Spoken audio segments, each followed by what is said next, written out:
people who are coming in. Hello from me. You can see Good me. evening to any of those in the States. There's Mandy. Yeah, this is very exciting. Let's have a look. Oh, yes, hello. We're just spending this first minute or so saying hello. It's lovely to see people. Thank you for coming. Hmm. It's going to be a really, really fun morning, isn't it, Leela?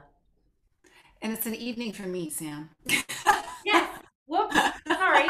And it's going to be a really fun evening. And in fact, it's not even morning for me. It's like midday. So I don't know why I was saying I'm still stuck in the morning. I don't know That's why. why you look all fresh and pretty. I've been through a day already. Oh, yes. Well, hello. It's just so lovely to see so many people in here, and so many familiar faces. It's fantastic, and thank you so much for being here. Do you know we have? I think Leela, the last time I looked, there's almost 1,000 people registered No for way. this webinar. Almost 1,000. Okay. Yeah. So that is just incredibly exciting. Imagine what would happen if we all came off mute. Okay. Which of course we can't do. We can't do. But it's just lovely to see everybody. So anyway, it is now exactly um, midday for me. It's exactly 7 p.m. in Denver. So we are going to start. So hello and welcome. And I'm so excited to be here with my very, very dear friend, the incredibly and wildly talented Leila Viss. Hello, Leila. Well, hello, Sam, and you are being very generous and back at you. It is a pleasure to be here, and thank you so much for inviting me to do this. This was such a good topic. I couldn't say no to it. It is a good topic, and mainly it's a good topic because you and I have talked so much about how we come from such different cultural backgrounds. So, you being a Christian and me being a Jew, so we have completely different takes on Christmas for a start. And you being in the States and me being in Australia, although it's sort of gradually become more popular. Halloween up until recently was not much of a thing in Australia. So Leila, just tell me about what holiday music means to you in just very quickly. Well, and I'm not going to talk about music right away as much as what those two holidays, Halloween and Christmas in particular, are like well, first, for me personally, I grew up in a very conservative Christian home where my parents would turn the lights off so no trick-or-treaters would come to our house. Okay. So that's where I was growing up, but I still loved trick-or-treating. But then Christmas was much more of a big deal. And it wasn't so much the lights and the decorations, although we had a tree, but it was the music. It was a big deal. Music has been a big deal. And because I play in a church, of course, it's huge. And so I really love Christmas tunes. So in my studio, that's not always the case for my students. I would say, I haven't taken a poll, but it's kind of half and half. Some of them absolutely love Halloween and really want to play a Halloween piece. And some of them are like, no, no thanks. And then same thing with Christmas. Some, oh, please let me play Christmas. And then some say, please do not make me play any Christmas music. So it really depends on the household and what they're tired of and what they like. So that's a snippet of where I'm coming from. And I believe that I want to give my students a voice and choice in what they play. So if they want to play Christmas, if they want to play Halloween, I'm going to make sure that they play music for those holidays to celebrate. What about you, Sam? I am. It sounds like I am almost the same, except that I didn't grow up with Christmas and I didn't grow up with Halloween. So, but I did sing a lot of Christmas carols because I went to a music high school and in the choir we did Christmas carols at the end of the year. And my husband's not Jewish, so they're really into Christmas carols. So it is a part of my life. But and I would say not certainly not all of my students choose to do it. If I remember to offer it to them. I think also the climate in Australia makes a difference because Christmas carols, even say the more secular ones that are about snow and warm toasty fires, it's just not relatable in Australia. So people don't really want to do that. So religion it has been one thing that's probably meant that I haven't done it very much. Climate's another, but another thing is that in Australia, in November, December, we're wrapping up the school year.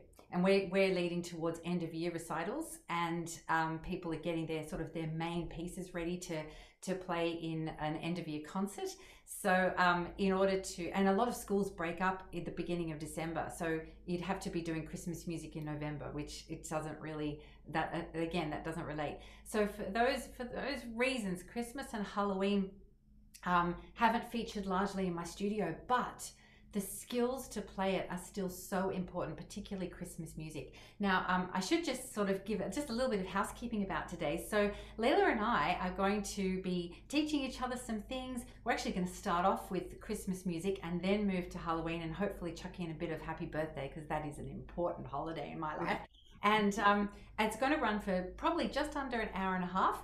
And if you have any questions, pop them in the chat, because we have the lovely Beth who's going to be watching out for those questions and maybe popping in and asking us during, or we'll have time for Q&A at the end. So we're going to start off with the Christmas music, as I said. Now, I want to start off, I'm going to go first if you don't mind, Leila. And I want to start off with a story of what happened to me and why I think that Christmas sing-along skills are so important. And that is that it was only 2 years ago, my husband and I went to New Zealand and we did the Milford Track, which is a 5-day hike in the Fiordlands. It's amazing. And you stay in a lodge every night, because we did the glamping version. And and there was a piano in every lodge that we hiked to, and we did it over Christmas. And it was Christmas Eve when one of the hikers came up to me and said, you play piano, don't you? And well, they knew I was a piano teacher. I said, yes. And they said, will you play some Christmas carols for us?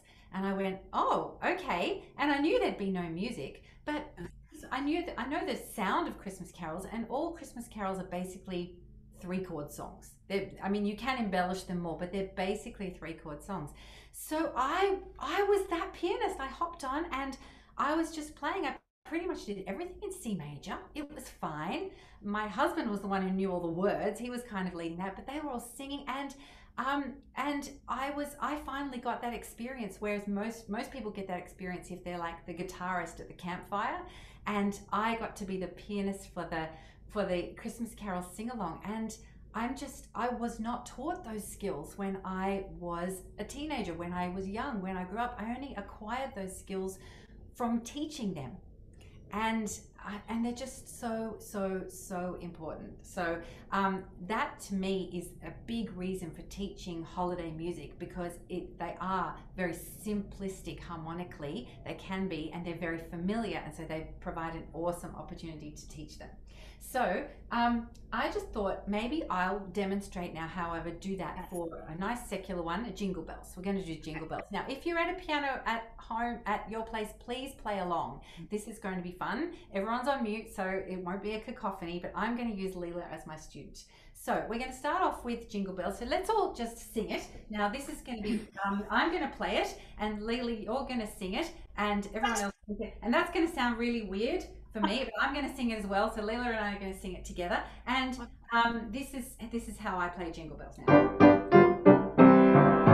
Jingle bells, bells, jingle all the way. Oh, what fun it is to ride in a sleigh. Jingle bells, jingle all the way. Oh, what fun it is to ride in a one-horse sleigh. Okay, that was almost synchronous. That was really good. Okay, so that is how that's the type of thing I was doing on the Milford Track in New Zealand. So I wasn't playing the melody, I was doing an umcha accompaniment. That's the type of skill that I want my students to have. There's no need to play the melody, everybody's singing the melody. But to start off, teaching that to a student, we have to wind it back a bit. So for Jingle Bells, like I've put together a couple of Christmas bundles, and here are the types of resources in there. So I'm just going to share my screen. We'll start off with just the very simple Jingle Bells, just the chord chart, the melody and the chord chart. Okay, so Leila, can you see that? Yes. Now we're going to assume that I've already taught you, you already know how to play the melody.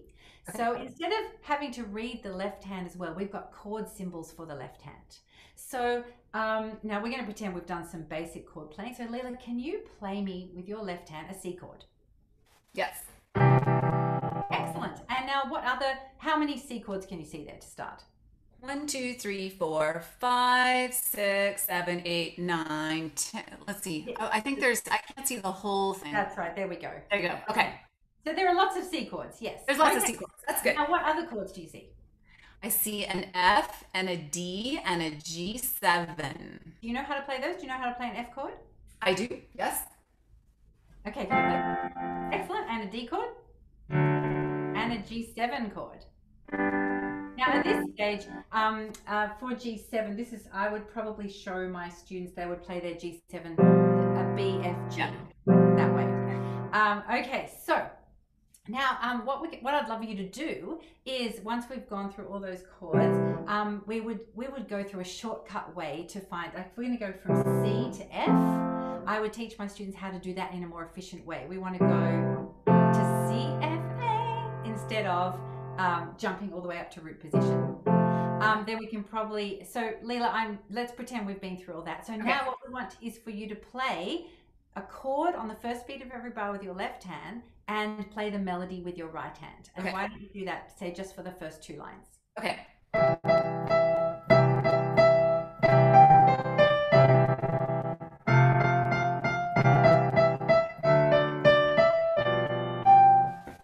Fantastic. Okay, you're very, very good. You're a star student. Now, what we could do is you could try a left-hand pattern. You could try breaking it up. When we break up a chord, usually the way it gets broken up is if we go pinky, other notes, pinky, other notes. So you could try that. Instead of 1 chord for 4 beats, you could go 1, 2, 3, 4, and see how that goes playing the melody.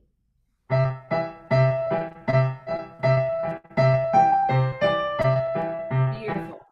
Okay. Excellent. So we would go through that. That might take sort of 2 or 3 weeks getting good at that. So that's responding to a chord symbol instead of a written out left hand. And that is important. But what I then explain to my students is, like, when we have the sing along, I'm not playing that. I'm not going to play the melody. What we want is to have both hands doing the chord symbol.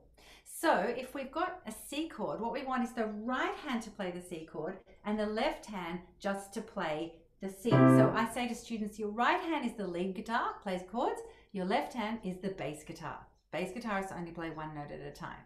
Okay, so now if we go back to looking at that chord chart, so now Leila, what we want is for you to use your right hand to play the C chord, your left hand to play the bass note, and then we're going to sing Jingle Bells over the top of it. Okay. So you're ready? Yep. Here we go.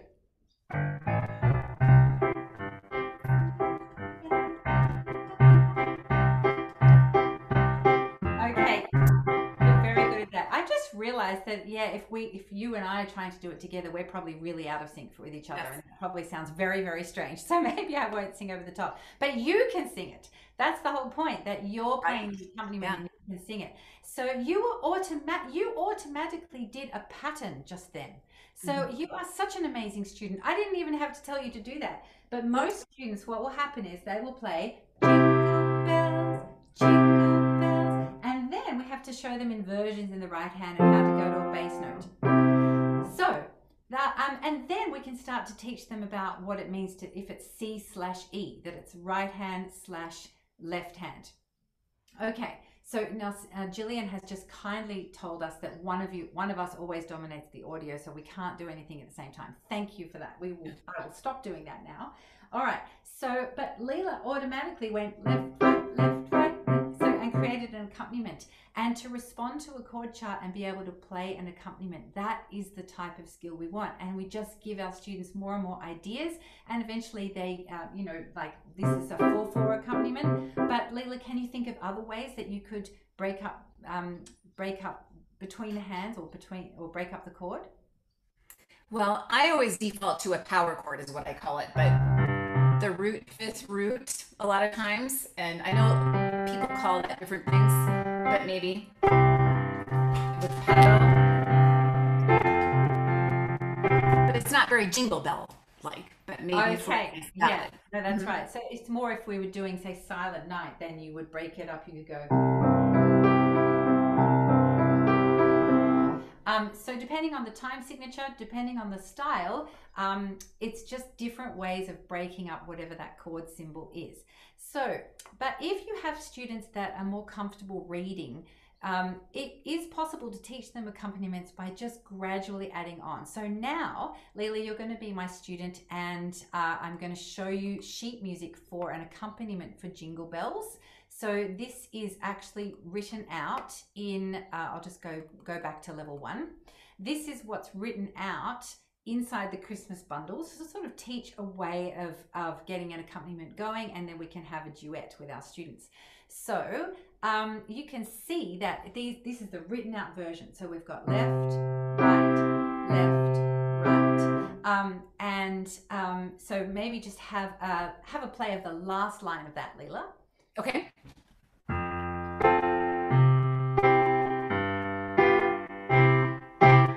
Excellent. Okay, so now we're going to have a look at level 1 and level 2 side by side. So what is happening now in level 2? They're the same notes, but what's happening?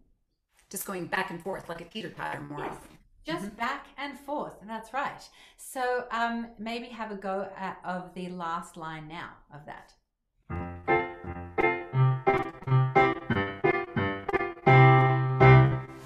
Excellent. So that automatically sounds much more boppy, doesn't it? But it's still the same chords. It's the same, exactly the same structure. And we're using this written out version, but ideally we'd want students to be able to play that if they just saw a symbol. So that's level 2. Now let's have a look at the difference between level 2 and level 3. What's the difference now? Now I'm seeing that cool bass line that you started off the show with. Yes. So this provides a teaching point for our students, because if you have lots of C chords in a row, we don't really want to always play a C in the bass. So have just play that first line for everybody, Leila. Okay. Oh, sorry. Yes.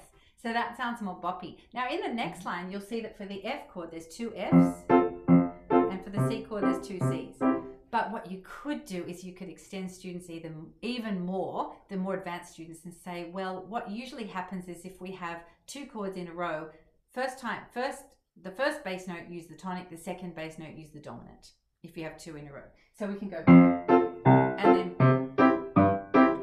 so going tonic, dominant, in the bass always sounds really, really good. But having a descending bass line for 4 in a row sounds great as well. So that is, by the time they learn that level 3 accompaniment, then they have got their sing-along pianist skills, and hopefully they've been exposed to both the chord chart version of it and the accompaniment version of it, the written out version of it, just to get that going. And really, I mean, C, F, G is what you're going to come across in pretty much any Christmas carol you play. And if you do it in C major, they've got those skills. And then of course we can just transpose to other keys. So most Christmas carols you can get away with using chords 1, 4, and 5. And if you drill those in a couple of keys, let's say C major and G major, they'll be set. They'll be set for being a sing-along pianist at Christmas. Okay, now I have a question though.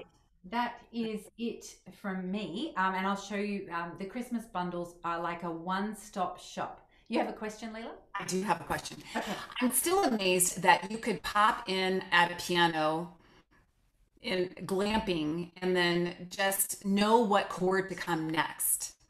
You know, how did you anticipate that? Oh, here comes the 4 chord. Oh, here comes the 5 chord. I think that probably comes from the fact that whenever I listen to music, I never listen to lyrics. I wouldn't know the lyrics of any song because I'm always listening to the bass line. And so, and I guess I'm always trying to figure out what those chords are. But to me, probably in a Christmas carol, I can hear when it's like a 1 chord. I can hear when it's coming to the end of a phrase that it's 5, and then in between, maybe I've just gotten used to being able to hear whether it's a 4 or a 2, or you can sort of muck around.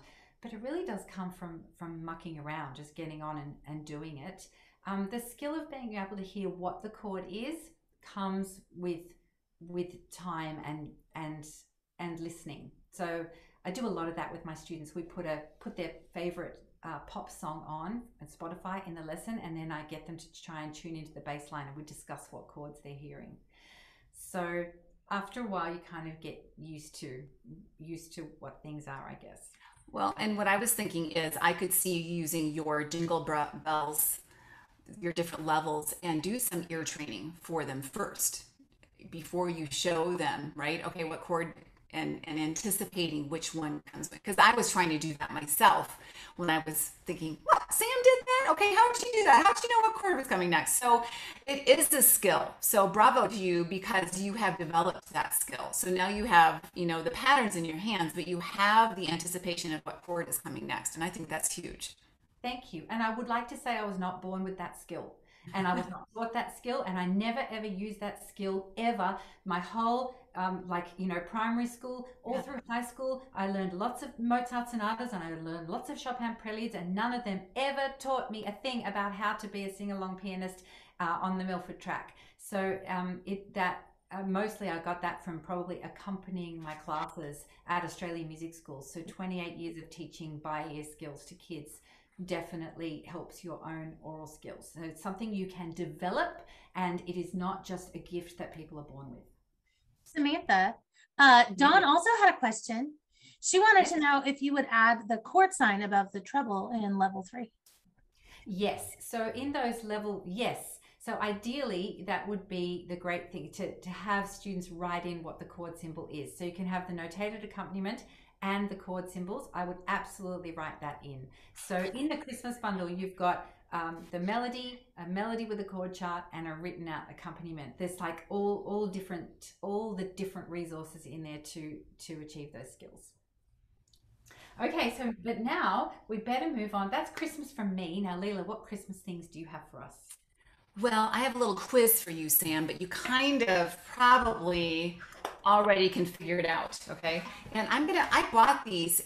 When we were in London, do you remember I bought these there, or I saw these there, but these are called sound shapes. And I totally forgot about these. Like, why am I not using these? So I'm going to use these tonight. And they come in all different. I just brought 2 up from my basement, but they come in bigger and bigger rings. And then they all have different sounds. So this one is a little bit higher than the other one. So, okay, here is your quiz. Eagle bells.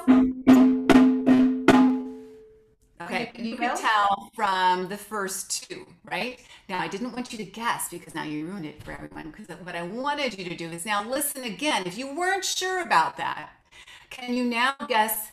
Because let me play it again.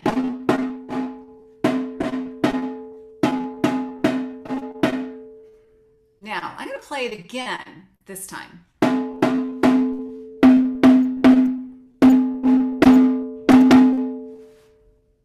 Yes, so the first one almost sounded like Jingle Bells, and the second one did sound like Jingle Bells. And why did it sound like Jingle Bells?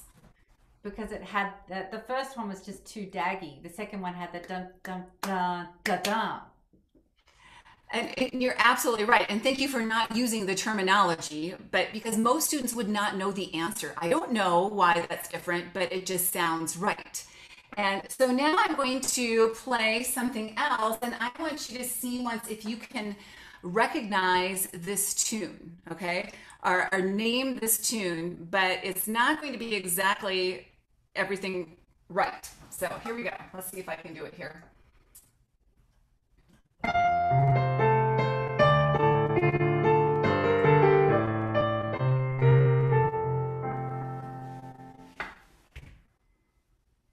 No. Any idea? No. Not any idea. Okay. I'll do it one more time. How about if I do the rhythm this time?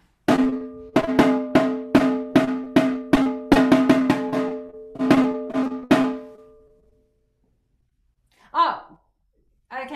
get it from the rhythm. Yeah. Is it fa la la la la la la la la? Deck the halls. Yes. Okay. Now I know that was a little hard because you didn't have some visuals in front of you. But what the point of what I'm coming to is the fact that so many Christmas tunes use dotted notes. And students can sing them, they can play them, they can clap them, they can do everything about them. But then when they see them in their music, they're like, okay, what do I do there? Is that a staccato? You know, they're completely stumped by them. Now, maybe that's only my students. But I mean, I can stand in my head and explain. I can do all kinds of things, and they still will come back the next. I don't know what that is. So I decided that I was going to isolate that issue. And if you look through Christmas tunes, there are so many tunes that have dotted notes. So I made a collection of them. And then what I did is I created a resource called Connect the Dots. So I'm going to share my screen so I can show that with you here.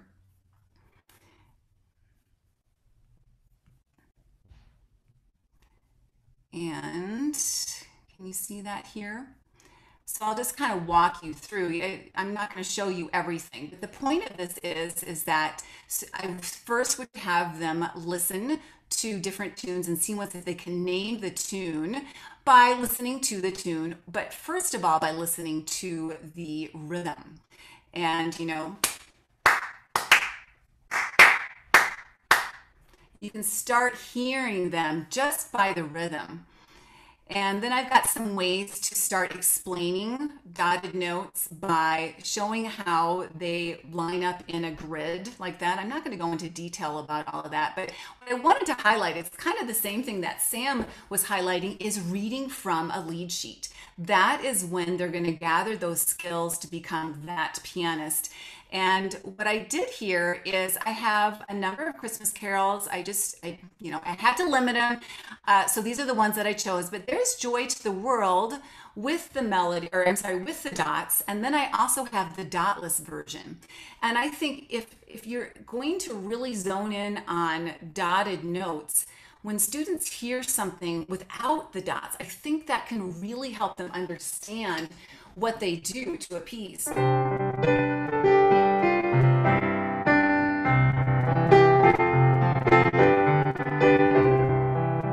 So pretty. Now,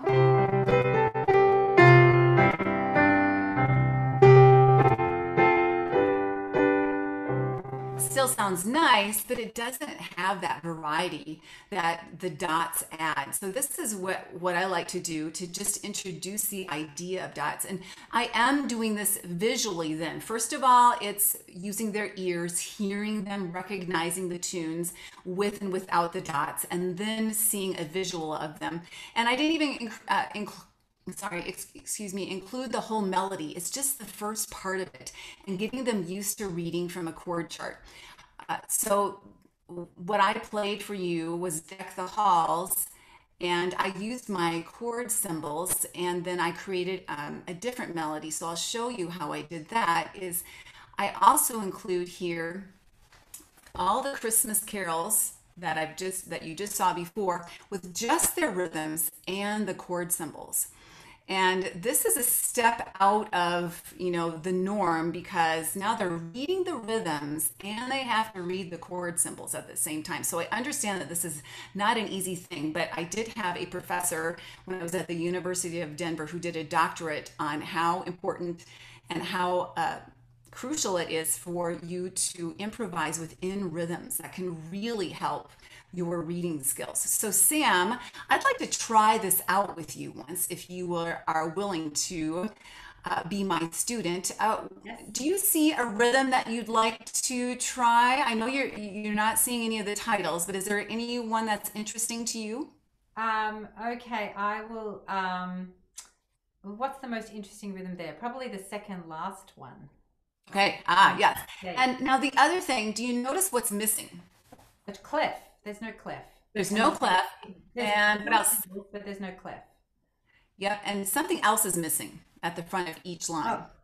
A time signature. Yes. And that was another thing that I decided, you know what, I want them to start figuring out what the time signature is. It's always given to us. And that again is another way to turn things upside down and start making them think about, yeah, what does that sign mean? So Sam, if we're doing the second to the last one, I'll move it up into the middle. Can you guess the time signature? 6-8. Yes. How did you know it was 6-8? Because of the grouping, because they're grouped in threes, and you can see that there's like, if you had to draw a dotted line down the middle of, you would draw it down the middle of the bar, but the grouping in threes is what gives it away. Good. And I really make a big deal about that. So for instance, you'll see a lot of things that are eighth notes are grouped into 2. That is your signal that, wait a minute, I bet there's an 8 on the bottom when there's groups of 3.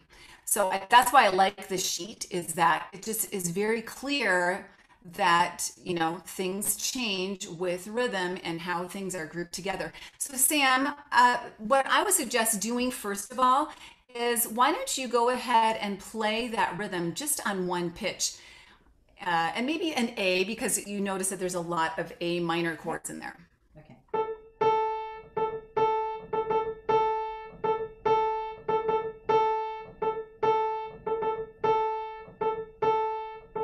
Good. All right. Why don't you review the left-hand chords? And I do the same thing. I call them chord slides. So you could play chords in root position if you want to jump your hand around, or if I've got pretty early students, maybe they'll just play a single bass note. When it says A, small m for A minor, just play an A. Just play a C. Just play an E. So it's up to you, Sam, what you would like to do for your left hand. Okay. So just left hand you want? Yeah. Mm-hmm. Okay. So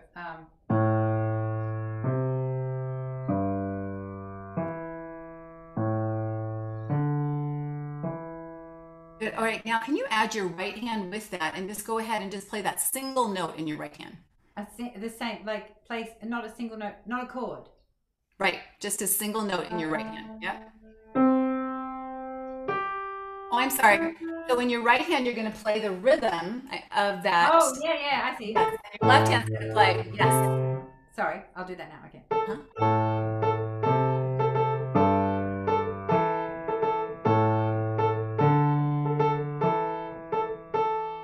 Good. All right. Now, how do you feel about the rhythm in the right hand versus the left hand? Feel pretty good?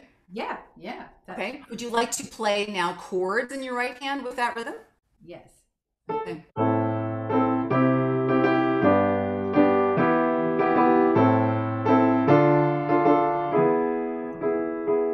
Nice. Okay, now that would be a wonderful way to support someone singing. Do you know this tune, by the way, Sam? Do you recognize it?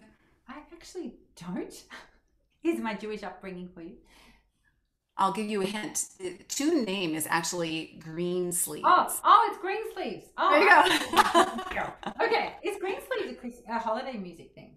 It is, because it is the tune to What Child Is This? Oh, okay. There you go. You learned something new. Okay. Now, I probably just gave it away, because what I don't want you to do is get that tune in your head, because now this would be the next level that you could take this, is can you play a melody, or even at least outline the chords in your right hand using that rhythm while your left hand plays that bass line? So just then I played the chords, but in the rhythm. So yes. Now you want... Let me demo for you once. I'm just going to play chord tones in my right hand.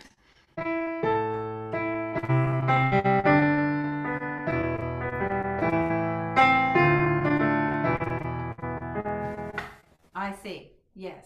Okay. You want to try that once? Yes, but I don't know that tune. I know the Greensleeves tune, but I don't know the tune that you just played. So okay. I just What I'm telling you to do though is just using the chord tones within that rhythm, so you don't have to know the tune. Okay, I get it.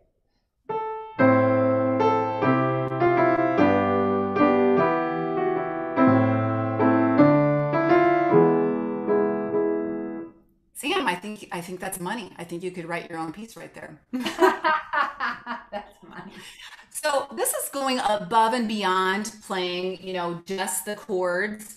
but this would be a step into helping students just get creative within those confines of a rhythm and a chord progression that already works really well. So this could lead to a composition or composing unit, but overall it really helps, it basically is going to move forward into being that pianist that can chime along with people singing that melody. Again, you don't have to be in charge of playing that melody, but being able to play the melody and the left hand chords is a really nice way to, boost your skills even more. And then moving on, I don't know why I did this, but I thought this was just kind of fun, like how dotless notes become dotted.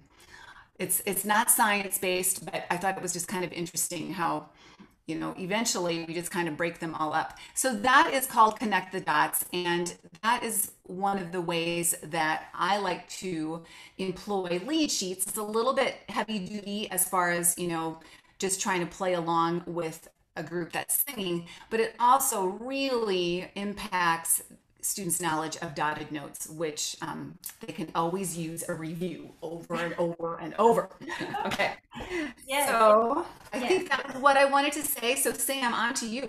Okay, well, I just love the layering of that. How you start with something simple and then you just gradually add on, and that is such an important way of teaching. And that you start your students. It doesn't matter what they're doing. If they're coping, then you add on a little bit. If they're not coping, strip it back and then add on a little bit. Just always going in layers. And and whenever I have a student of mine who's not getting something, I always think of that is my problem. What am I doing wrong? I am not explaining this well enough. I have to find another way. And that's what makes us all good teachers. The clever kids are really easy to teach, aren't they? It's what makes us good teachers is the challenge of the kids who don't get it straight away. That's what makes us. Well, thank you for reminding me, because I was going to show you, because they are complicated. So a lot of times I will do some kind of plate thing. I love to do crazy plate things, and then students take 2 plates and then they make one whole note and then they cut up their plates into like quarter notes and whatever. Nothing explains dotted note, or I'm sorry, just notation better than doing something like this. And then nothing explains a dotted note by saying, okay, well, a dotted quarter note is a quarter note plus half of itself. So again, you're right. I have to come up, I think, at least 7 different ways to explain one concept. Sometimes it's got to be at least 7. And if today didn't work, we're going to try next week. That's my, and I point the finger back at me. Oh, that didn't work. Let's try it again. Beautiful. Yes. If there's one thing about Leila that I've learned, everybody, is that she finds something pedagogical in everything in life. Just that we could be walking down the street, we'll see a rock on the street, and she'll go, I know how I could use that in a lesson. She's incredible. And you'll see, you're all going to get this incredible goodie bag at the when you get the link to the replay. It's amazing. Okay, so now we're going to move on to Halloween. And whilst it's not necessarily huge in my studio, as I said, I have really enjoyed writing some Halloween bundles in my repertoire series, because it is very enjoyable for those students who do want to do it. But another twist on teaching it is that I use these pieces to teach what makes music sound scary. What are the elements that make a creepy piece sound creepy? And one thing I love to focus on is the interval of the diminished fifth. So I teach my students about the sound of that, and we explore that sound and notice how it sounds edgy, it sounds dissonant, there's something very discomforting about it. And so today, Leila, I'm going to teach you a piece of music that's based on the diminished fifth. Okay, so cool. First we're going to do, it's called Zombies. So that's a bit of a Halloween, that's scary enough to be in a Halloween bundle. So we're going to start off with the 2 white notes that make a diminished fifth. Now, I would normally take a lot longer over this with a student, but for now, I'm just going to tell you. So we're going to have a B with the 2nd finger, and then your pinky should be hovering pretty much over the F. And if you do that straight away, we're setting the scene for zombies, marching along like this. Okay. Excellent. Okay, now what your right hand is going to be doing is up here in a diminished fifth position with your thumb on B and your pinky on F. And we're actually going to start off with the two black notes in between that, C sharp and D sharp. So beautiful. Can you play this?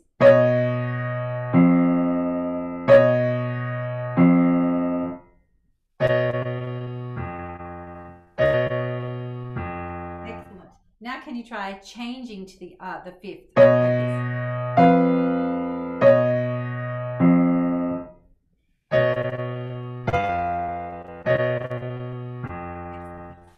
Notice how that actually feels quite comfortable in your right hand. So beginners can easily reach these intervals. Okay, so I'm going to show you the music now for zombies, but imagine that I've just taught that whole thing to you, all of level 1 by rote. So that was rote teaching that we were just doing, because it does look a little bit scary on the music. So if I just zoom out a little bit. So this is zombies level 1, and you pretty much were playing that for the first bit. And then imagine that I taught you this second half by rote, where we suddenly have a drop in dynamic, and suddenly the bass line, the zombies are chasing you. So Leila, do you want to have a go of playing bars 11 to the end? Yes.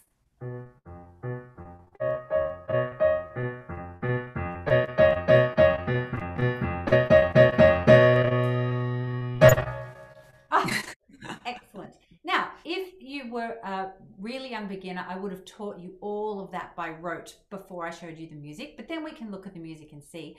But for my more advanced students, I do put the music in front of them, and I do kind of do a semi-rote approach for level 1. I orientate their hands and we discuss the intervals. Now I'm going to show you levels 1 and 2 side by side, and please spot the difference.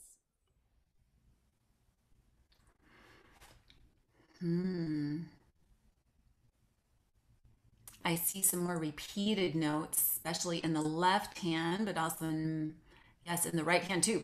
More repeated notes, I think. Yes, that's right. Excellent. And so now, do you want to have a go of just playing maybe the first 8 bars or so? Sure.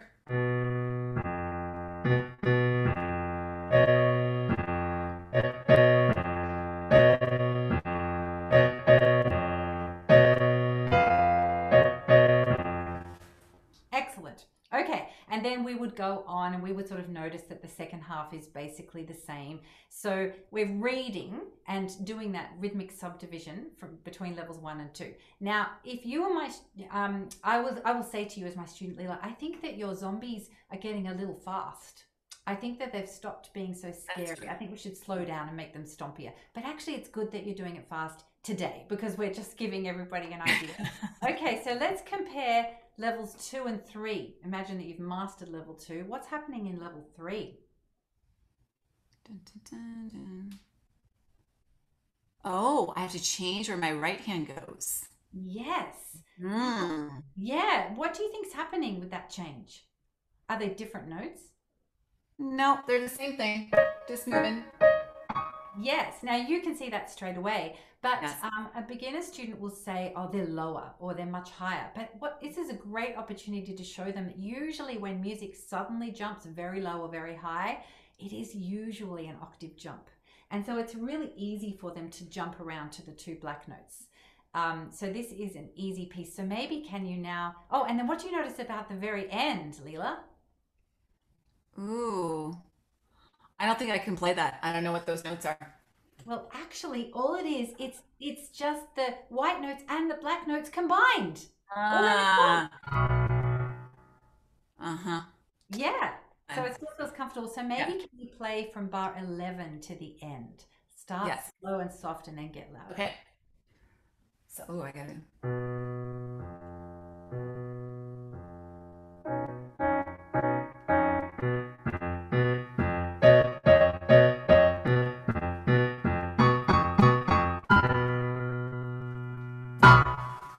Yeah. Ooh, I'm scared.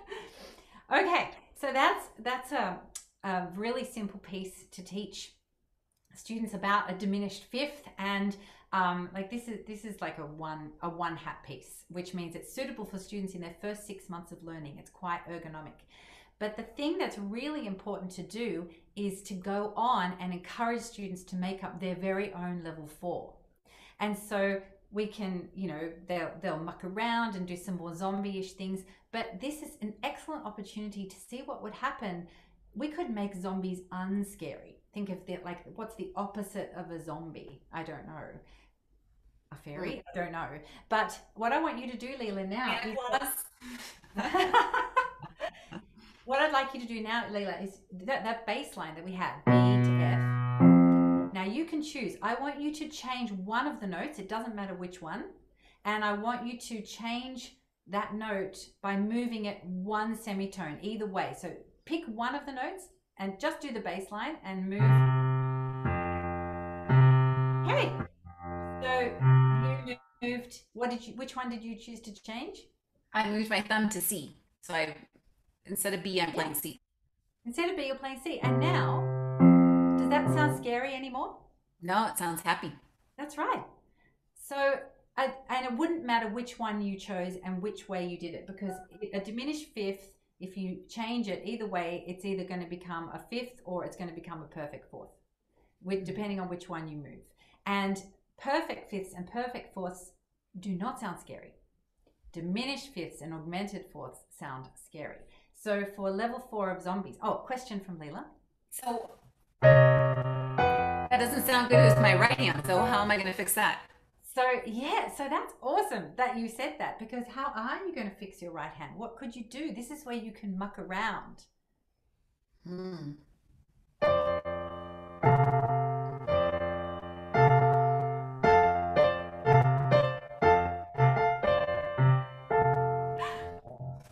Now it sounds like some sort of country music. Yeah.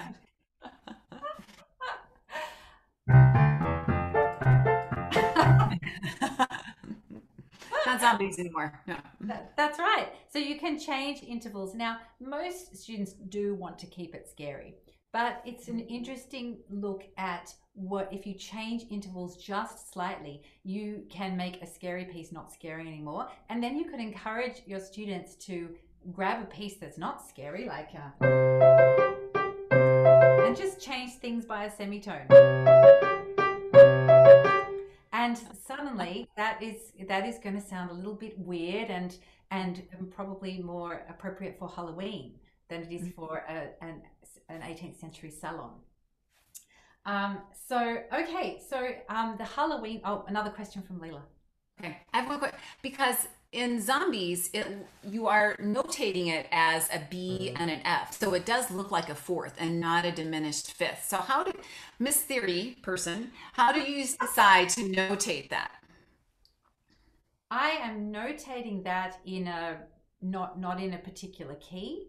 It is just when it's B and F are the only white notes, like, non-accidental notes that you can have together that will form that interval. But why aren't you calling it an augmented fourth then? Why do you call it a diminished fifth? Yes, well, it is an augmented fourth, I guess.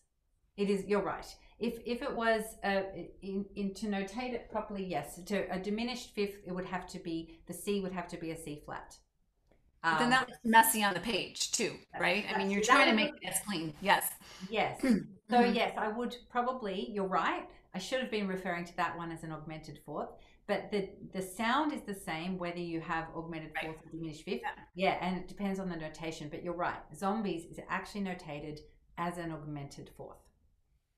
That is. All right. Well, I was just curious how you notate it, but it would be messy to look at F and C flat. So yeah, all notation is based on what is easier to look at. All music notation, except for Chopin, who chooses to write in C flat major when he could write in B major. Yeah. Like, what is that? Why did he do that? Yeah. So most of the time you choose the key that is the easiest to read. When we're choosing what accidentals to use, it's for ease of sight reading.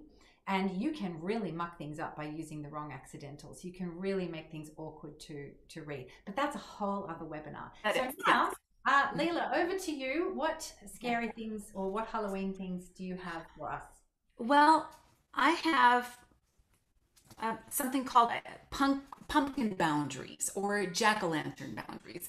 But I have a pumpkin here. If you can't tell, this is a white pumpkin. And this is what the holidays are really like in the States is we go immediately from Halloween and then the next day all the shelves are filled with Christmas stuff. So that's kind of, it's just a mishmash. That's what life is like. But what I wanted to do is I wanted to have my students explore scary sounds as well, what might create a scary sound, but then give them boundaries. And first of all, why would I include this? Why would you include this in lessons? Number one, to trigger exploration beyond the page and then spark curiosity of what's under the hood of our repertoire, like what Sam was doing with zombies, and develop our skills to analyze. Oh, what is that? Oh, that is a diminished. Wait a minute, that looks like the fourth, though. And asking those kind of questions, and then also putting your theory into action. It's we learn it in our head maybe, but it needs to be in our hands. And once we create with it, then it's ours to keep, and we know what we're doing. So that's why I would recommend doing this type of exercise that I'm going to do with Sam in just a minute. But now, why would I encourage boundaries like these? Well, first of all, if you're going to carve a pumpkin, Sam, have you carved a pumpkin before? I have never carved a pumpkin. Wow. Okay. Someday you're coming to the States for Halloween because you wouldn't believe my neighborhood. It's like lined up. Not us, but everybody else has everything out. But basically, when you carve a pumpkin, you have a plain pumpkin. You don't know what you're going to carve. It's completely blank. And so you usually go by the standards. Well, I'll make triangle eyes. We've seen them enough. But it is something where you have a blank slate. So that's why boundaries are so important. And so I decided to create these little cards that have interesting boundaries, and they're all kind of scary elements that when combined, they can create kind of a cool piece.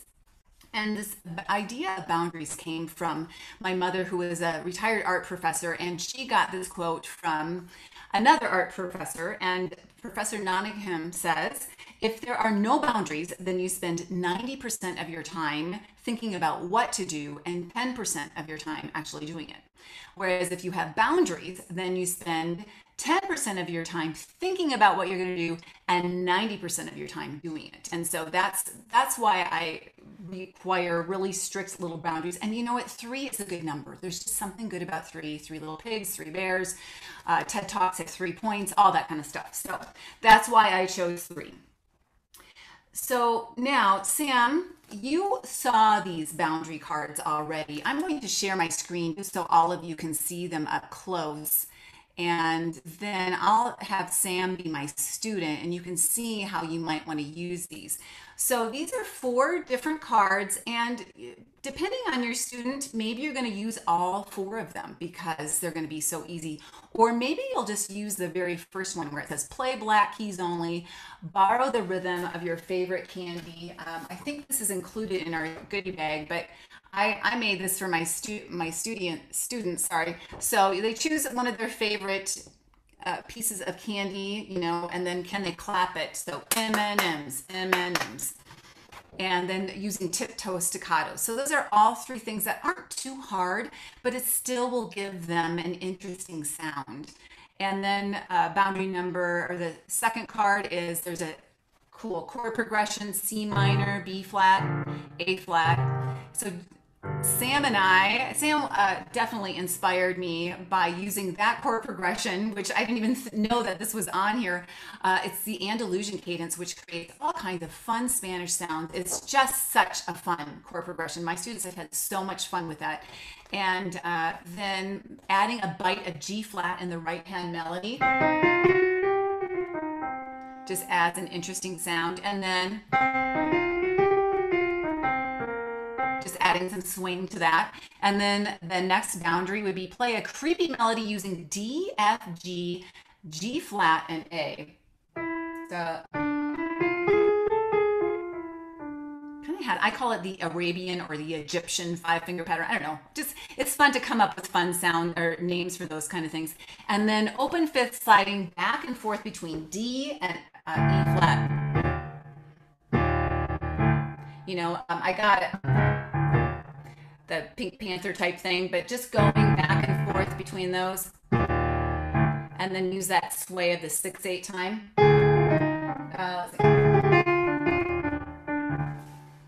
Kind of instant fun. And if your students can't handle both at the same time, you play one, they play the other, and then you switch. And let them make the decisions. Okay, Miss Leila, I want you to do,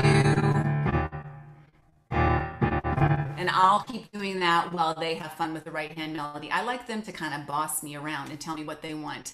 And then Sam chose this card, the last one, include a dramatic chromatic scale passage, include winding broken chord crossovers up and down the piano, and use this mysterious chord progression, A minor, G, D minor, and E. So Sam is going to, Sam, can you remember those? Because I'm going to take that down for right now. Can you remember that? Oh, wait, there was just a question with the boundary, with the third card. Do you mean G flat or A flat? Because you've got G flat. Oh. See, I knew there was a typo somewhere in one of these, but yes, it could be A flat. But you can do G flat too. You can do both of them. Basically, when you add a black key into anything that's not supposed to have a black key, it's going to sound scary. So yes, good call on that. I can fix that. So now, Sam, can you remember that chord progression before I take this down? Let's see what's to memorize that chord. A minor, G, D minor, E. You got it. Yes, you got it? Yep, A minor, G, D minor, E. Okay. And I've got to do something dramatic, chromatic. Yes, and we'll talk about that in just a minute, but let me lead you through just a little bit. So first of all, it says something about crossovers. And I think what's interesting about crossovers, you know, what you want to do is you want to think of this wild wind, right? It's a windy night. So to me, that means you got to do some kind of crossover. So Sam, what comes to mind? Let's pretend you know something about crossovers, but when I'm doing this with the wild wind, what image do you come up with your hand?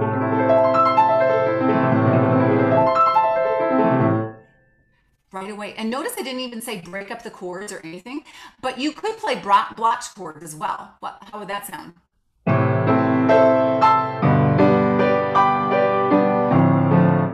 Yeah, so you really have options there. It's up to you. Or maybe you would do a mix. Can you mix them up just a little bit?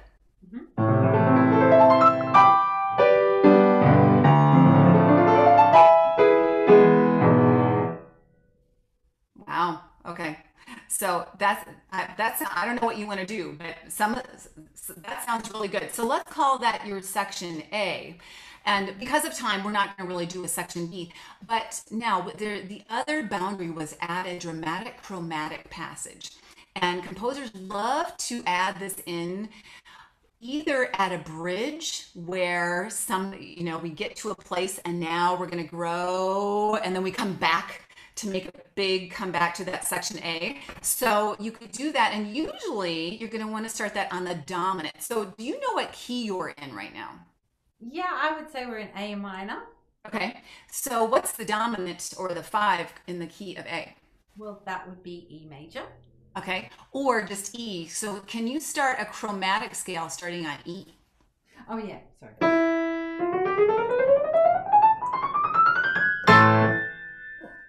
Wow. Okay. Now, what you could do is make that chromatic scale. You ended it where? Where did you end it? I ended it on an A. A. So can you try it again and end it on an E? Yeah. And now play a nice low E, maybe down low. That's maybe even an octave. Oh, I see. Sorry. Exactly. And now, can you hear how you could go back to your A section again? Oh, I see. Yeah, I see. Yep.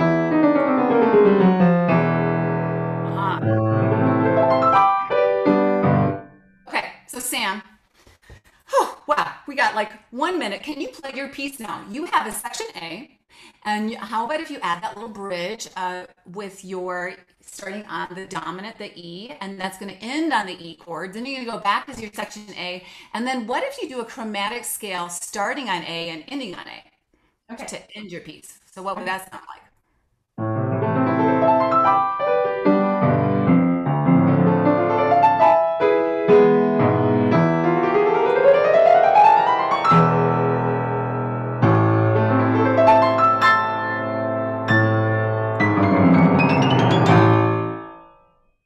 Wow. Okay. Bravo. Yes. Okay. So and notice that was not very many boundaries. That was not a lot of content. But look at how exciting that was, wasn't it? Yeah, and it does, and it really does sound like a piece, and it's so important to, yeah, to what you were doing, like teaching me that the first idea has to come back again, and then we can just add some drama and like not only to bring back your section A, but let's have that little dramatic idea come in again at the end, like characters in a story. They've got to make a reappearance, otherwise the story doesn't make any sense. I like that. Ooh, that's a good analogy. And now taking this back to being that pianist who can play along, wouldn't that be cute if you were playing Jingle Bells and then you add a little chromatic end, to right? Just those little skills, having these little boundaries, having these little ideas, it's a recipe file of little ideas that you can pull out of your back pocket when the time is right can really make, your piano playing sparkle, even though you're like, well, it really wasn't a big deal, but it kind of is.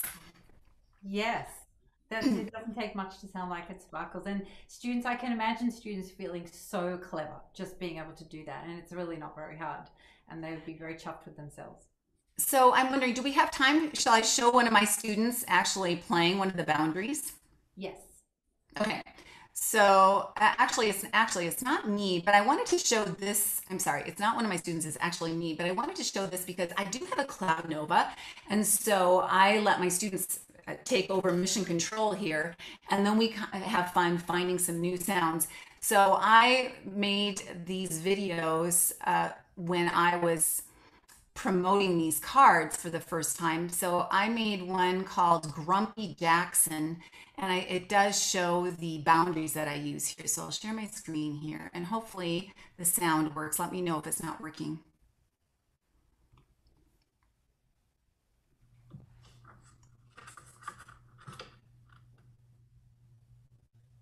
So kind of like the Pink Panther.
Oh yeah, and go the augmented fourth Hi, to I'm fifth at Nicole the Hoffman end. from Capital Promise.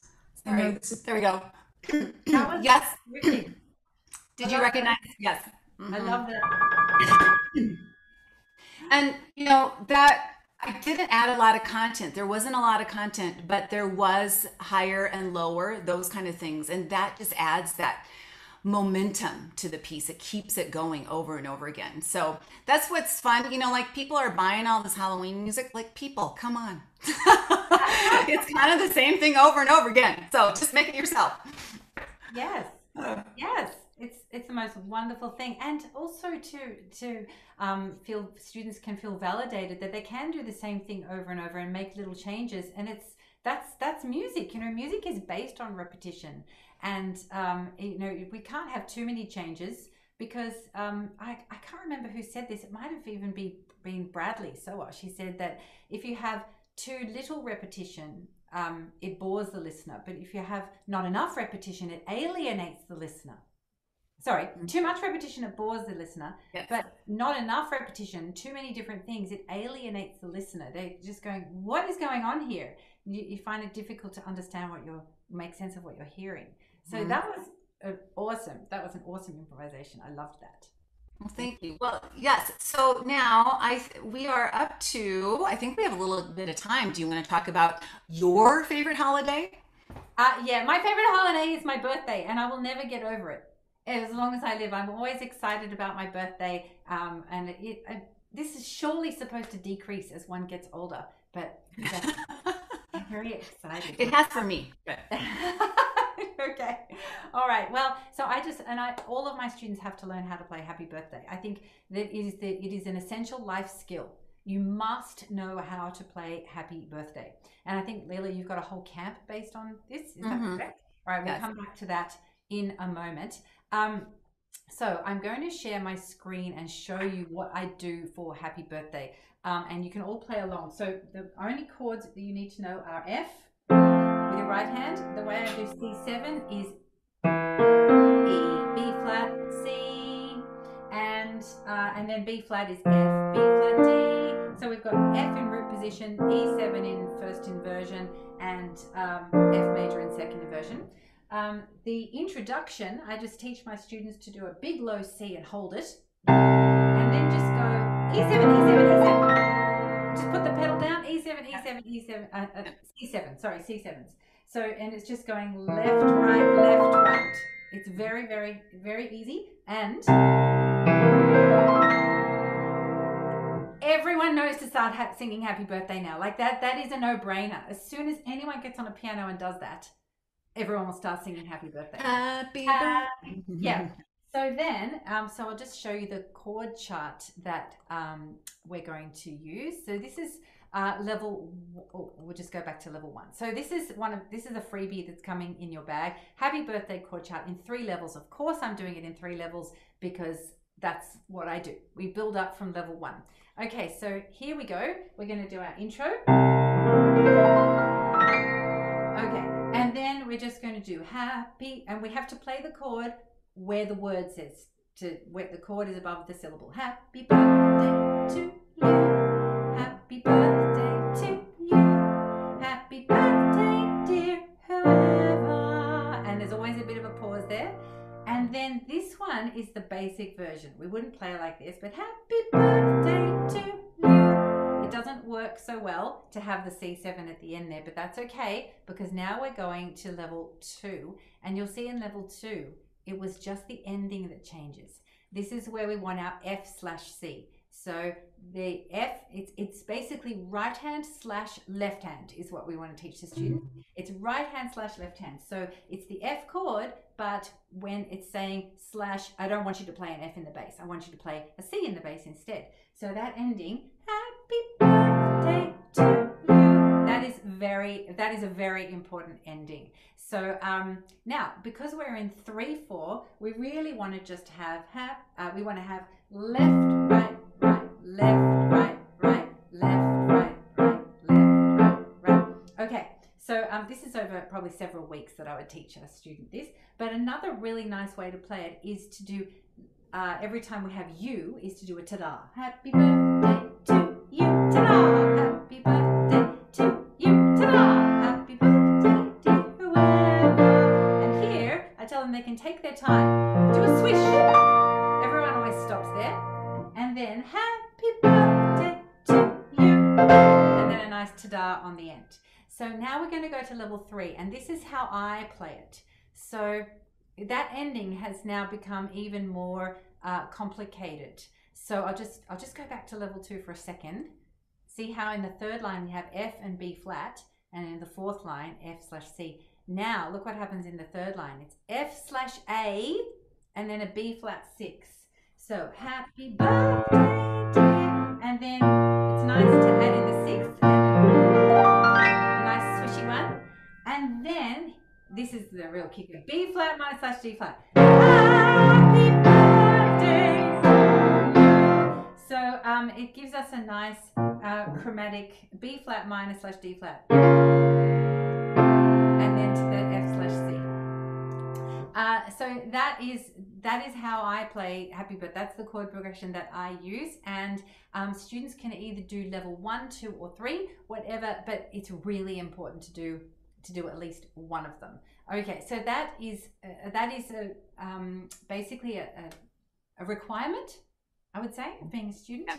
In my studio, you have to know how to play Happy Birthday, and they have to, and they're not playing a melody. There's no point in learning how to play the melody of Happy Birthday. We need to know how to accompany the rest of the family singing Happy Birthday.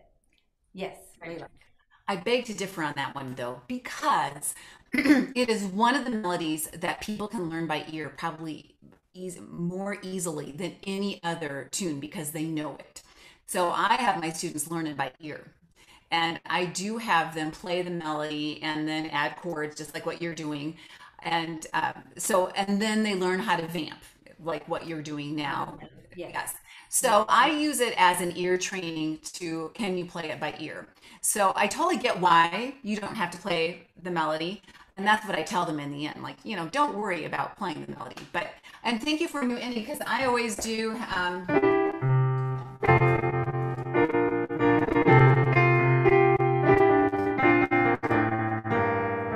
That's how I end it. Now I play it, yes. But I do a little country. So I will have to add your new one. I like the B flat B flat or D flat. That's fun. Yeah, it is fun. Okay, and now just very quickly, Leila, tell us about the camp, the Happy Birthday camp. Oh, well, it's built around Harry the penguin, and I gave this freebie out a long time ago, and then I came up with all different adventures for people to do during a Happy Birthday camp. Like that would make a fun camp, right? Where you're celebrating birthdays. And then I've got the little balloons where I want them to figure out what chords they're actually going to add, because I think that's a really neat learning opportunity too. So all the balloons indicate where they're going to add a chord. Now I coded, and then they start figuring out, like, wait a minute. Okay, yeah, I get this. But down below here, you'll see this is from Bradley Sowash. I'm steeped in how he teaches chords, and he always teaches chords by filling out little charts where you're stacking the chords above each other. So the root, the third, the fifth. And then what they do is, hey, wait a minute, that first measure, that D doesn't fit with the F chord, but C and F both do. So it kind of makes sense to add F there. And then, ooh, which one has E? So that's how they figure that out. So I go about it just a little bit differently. So they're really getting under the hood of why you choose chords and plug them in when you do. And then one other tip that's kind of fun is when you're adding the left hand, and yes, they will play the melody, and then they'll first just play a chord, maybe slide between the chords in what I call chord land. Sorry, what Bradley calls chord land. Chord land is between cow C. C is what I call, and then a little bit above middle C. So you're going to play your chords up in that area, and then if you want to do an oompa bass, so that's where I layer it bit by bit. So keep doing that. But then what's really fun is now when you want to get more sophisticated, you can add an interesting bass note on beat 3. So I play the F chord, and now a new F chord tone. I could play a F again. I could do that, but also it's fun to play a new chord tone of F.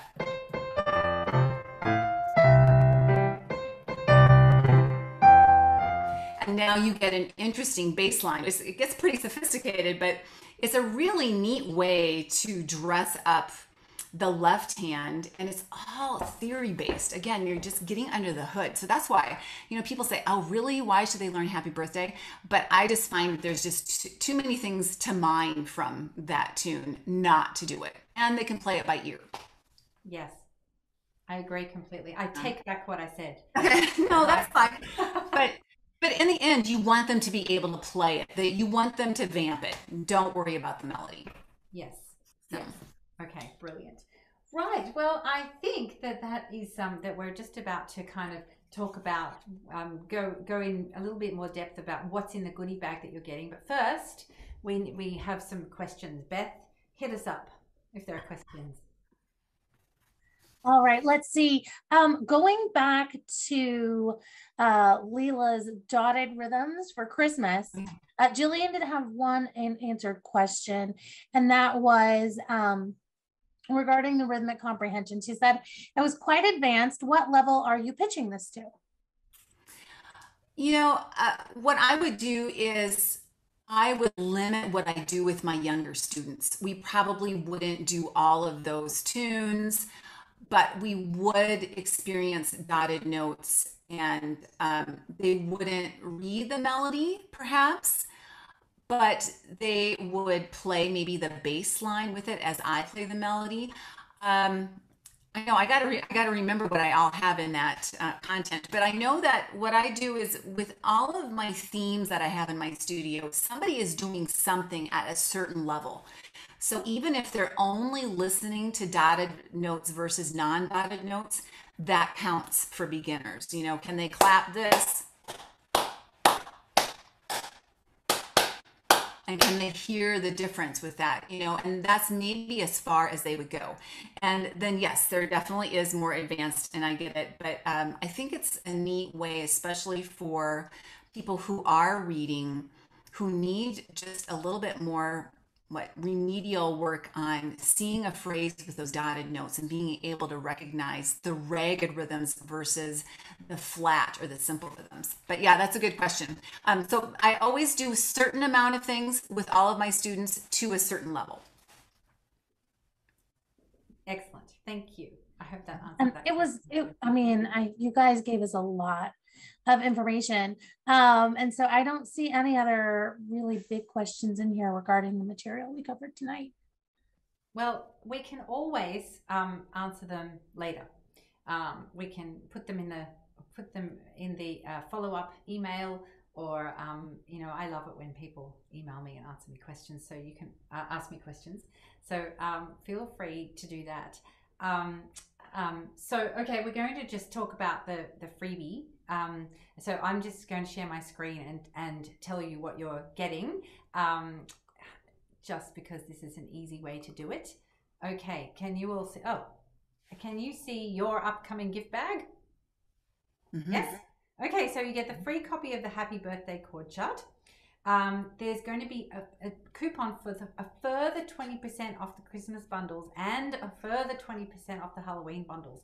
These are already discounted by 30% because of the content that's in there. So this is now like getting 50% off those. There's 4 pieces in each bundle, and each piece would normally be $9.90. It comes up as a little set. With videos and audio tracks and all the music studio licensed, plus a $1 mini monthly trial, which is $40 value, and that includes this month there is a feature of a Halloween piece in there. So just to explain that, when you sign up, you become a member for a $1 a month, $1 for the first month, and then $8 following. It's extremely economical because you actually get lots of value in that first month. You get 6 pieces, you get all the teacher guides, videos, and audio tracks. And each month there's a new release that comes into this sampler subscription. So, this month the piece is Eerie Echoes. That is featured in all 3 of the sampler subscriptions. So after you do your $1 trial, if you could continue with monthly if you wanted to, or you could try the 6-month sensation or the 1-year wonder. So it comes with starter packs, and then you get access to the new release every month. And lots of people tell me that this is the absolute most economical way to experience the rote repertoire pieces, where everything is taught a little bit by rote and then with levels. So Eerie Echoes is the piece for this month, and it explores harmonics on the piano, and it's a really cute little one-hat piece. So it's suitable for students in their first lesson. If you happen to have any students who are starting at this time of year, it might be a fun way to start off. If you want to experience every single piece in the whole library, there are full access packages. So there are so many pieces in there in the library at the moment that's $1,500 value, but it increases by several $100s every year because there are always new pieces being released. And if you are a full access member, you only pay once, and then you have permanent access with a permanent studio license to every piece. So that's all at roterepertoire.com, and you'll be getting links to that in your goodie bag. Okay, so now Leila, tell us what is. I know I don't have a fancy slide, but yes, you are getting the boundary cards. Those are yours. And then I also made this chart, which you might like to use. You can use any candy you want to, but I made this chart a long time ago, which is just kind of fun if you're running stuck, and this could be helpful when you want to play those boundaries, the jack-o'-lantern or the pumpkin boundaries with your students. I also have a coupon for 20% off any other product, and so I wanted to show you one. First of all, someone was asking again about, connect the dots. This sheet I have in Connect the Dots, and this is something that I would use with my beginners, is I've got those little pictures, and then I'm going to play a tune, and can they guess what they hear? And then they have to draw the correct tune name to the picture. So I would do some of those kind of things and some movement things, get them clapping dotted rhythms, so that when they do see them in their book, I could say, oh, remember at Christmas time we were talking about all those notes or all those carols that had those uneven rhythms. And so setting the fertile ground for them to find those would be good. And then in the Connect the Dots too, I made these little things. They're little flashcards. You have to find the matching rhythm notation of the carols. So definitely you have to know the carols pretty well, and then you can start audiating them, which is a really good thing as well. So that's included in there. Then one other thing I wanted to talk about, when Sam was talking about, how to make things scary, it reminded me, that's right, I have this resource called Twinkle with a Twist that I made a number of years ago. And basically, it's talking exactly about what we did today. Is how do you take something and make it scary? And yes, I use this with every level. And so even if they are just learning, they most likely can play Twinkle, Twinkle, Little Star. And then I'll just say, well, can you add some random black notes whenever you want to?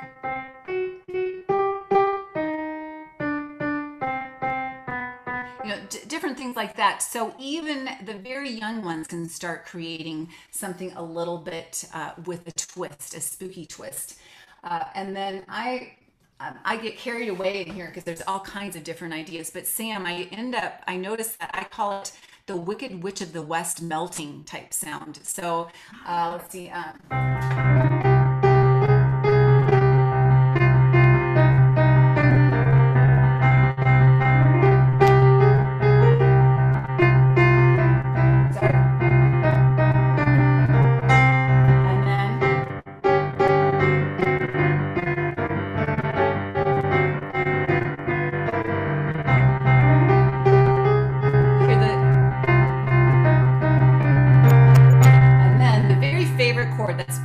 To teach for an ender is to do the minor major 7. So the minor triad with a major 7. It's kind of like that James Bond sound, but it is actually with the ninth. It's the minor major 7. Ooh, that's cool too. Yeah, that's the James Bond one, I think. Okay. So I use Twinkle, Twinkle, Little Star, and it depends on their level what they can all do, but those shrinking fifths and melting, yeah, it's just, so I do have one student who, I've got a video of a student, if we've got time, I'll show it to you in a minute, at least a little bit. So he, again, explored on the clavinova. Of course, you don't need the clavinova, but it does create some fun sounds. So here is his twist on Twinkle.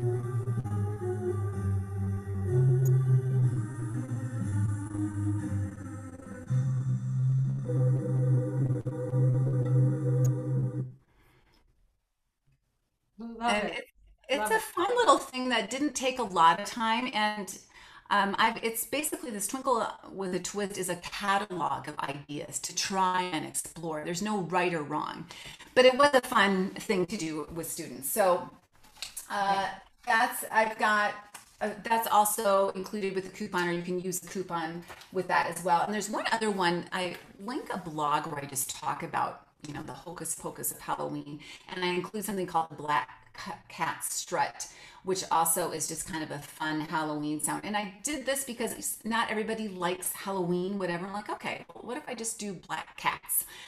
They're kind of mellow. They're not quite like a witch's hat or whatever. So that's a freebie on here, and I do show the notation of different things that you can do with that. So that's included Wow. there as well. Wow. Well, that goodie bag is just is absolutely stacked full. That is fantastic. Thank you, Leila, for all that Oh, stuff. thank you, Sam. That's Yeah. amazing. Can I have one? I want one. Yeah. That's really good. So just if there are no other questions, just a massive thank you to everybody for jumping on this call. It is an absolute pleasure to see everybody. And you know, one day we'll all be able to be in person. But for now, at least we can engage and learn from each other like this. And Leila, thank you so much. I have learned so much from you today. It's always wonderful, and I always get so inspired by your enthusiasm for teaching in so many different ways, delightful ways. So and thank you to Beth for being the doorman, and that is great. And so thank you everyone, and if you have any questions, just email us, and the replay link will be sent about 48 hours from now. And yeah, thank you again, and goodbye. Well, thank you, Sam, for inviting me. This was just such a fun idea. You know, we really need to talk about holiday music in a little different way, especially if we don't want, especially you, if you're not going to prepare for a recital. This is a fun way to still play up, get in the holidays, and teach something that they're going to use for a lifetime. So thank you for coming up with this idea. Bravo. Thank you. Okay, well, goodbye everybody. Have a lovely day, night, weekend, week, and we'll see you next time. Bye. Bye.